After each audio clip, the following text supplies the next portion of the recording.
બાજુ માંડવીના સટવાવ ખાતે રાજ્યના આદિજાતિ મંત્રી કુંવરજીભાઈ હળપતિ અધ્યક્ષસ્થાને મોદી પરિવાર સભા યોજાઈ હતી।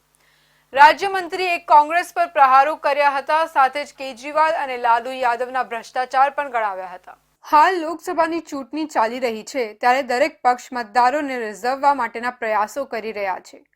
ભારતીય જનતા પાર્ટી દ્વારા દરેક ગામોમાં મોદી પરિવાર સભા યોજાઈ રહી છે, ત્યારે સુરત જિલ્લાના માંડવી તાલુકાના સટવાવ ગામે રાજ્યમંત્રી કુંવરજી હળપતિના અધ્યક્ષસ્થાને મોદી પરિવાર સભા યોજાઈ હતી। આ સભામાં કેન્દ્ર સરકાર અને રાજ્ય સરકારની છેલ્લા 7 વર્ષના જે સરકારી સહાય યોજના શરૂ કરવામાં આવી છે તે યોજના વિશે કાર્યકરોને અવગત કરાયા હતા, સાથે જ મોદીએ કરેલા વિકાસના કામોની જાણકારી આપવામાં આવી હતી। રાજ્યમંત્રી કુંવરજી હળપતિએ આ તબક્કે કોંગ્રેસ પર આકરા પ્રહારો કર્યા હતા અને જણાવ્યું હતું કે કોંગ્રેસે પહેલેથી જ હાર સ્વીકારી લીધી છે અને વિપક્ષમાં બેસવાની તૈયારી કરી રહ્યું છે। કોંગ્રેસ દ્વારા કોલસા કુંભાડ, રાફેલ કુંભાડ, લાલુ પ્રસાદ યાદવ દ્વારા ઘાસચારા કુંભાડ અને દિલ્હીના સીએમ કેજરીવાલ જેલમાં છે। સાથે જ તેમને મોદી પર આંગળી ચીંધતા વિપક્ષને જણાવ્યું હતું કે તમે એક આંગળી મોદી સામે બતાવો છો તો 4 આંગળી તમારી તરફ દેખાય છે, એટલે ભારતીય જનતા પાર્ટીને 400 થી વધુ સીટો મળી રહેશે અને બારડોલી લોકસભામાં આવતી વિધાનસભામાંથી 1 લાખથી વધુ લીડ ભારતીય જનતા પાર્ટી મેળવશે અને વિજયી બનશે તેમ જણાવ્યું હતું।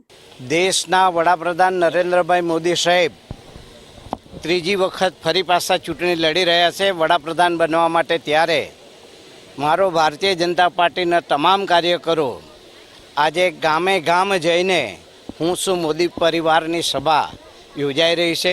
તમામ જગ્યાઓ ઉપર ખૂબ સારી સંખ્યા, મોટી સંખ્યામાં લોકો ઉમટી પડે છે અને બધાની એક જ વાત છે કે આ વખતે કમળ સિવાય બીજી કોઈ વાત નથી। ગયા વખતે આ વિસ્તારની અંદર આમ આદમી હતું, પણ આ વખતે આમ આદમી પણ દેખાવાનું નથી અને જે ઉમેદવાર છે અમારી સામે, જે લોકસભાનો ઉમેદવાર વિપક્ષનો એટલે કે કોંગ્રેસ પાર્ટીનો, એ સિદ્ધાર્થ ચૌધરી જિલ્લા પંચાયત જીતી શક્યો નથી, તો લોકસભા કઈ રીતે જીતી શકવાનો છે મને સમજ પડતી નથી। પણ હું તમને ખાતરીપૂર્વક કહું છું કે મારો ભારતીય જનતા પાર્ટીના તમામ વિધાનસભામાં અમે 1 લાખની લીડથી આગળ મોકલવાના છે। દરેક વિધાનસભામાં +1 લાખની લીડ સાથે અમે પ્રભુદાસ વસાવાને દિલ્હી મોકલવાના છે અને એની પાછળનું જે ગણિત છે તે સાદું ને ગણિત મેં હમણાં સમજાવ્યું કે ભાઈ જે રીતે નરેન્દ્રભાઈ મોદી અને અમિતભાઈ શાહે દેશમાં 370મી કલમ હટાવી, એ જ રીતે એક બૂથ મારો ભારતીય જનતા પાર્ટીનો કાર્યકર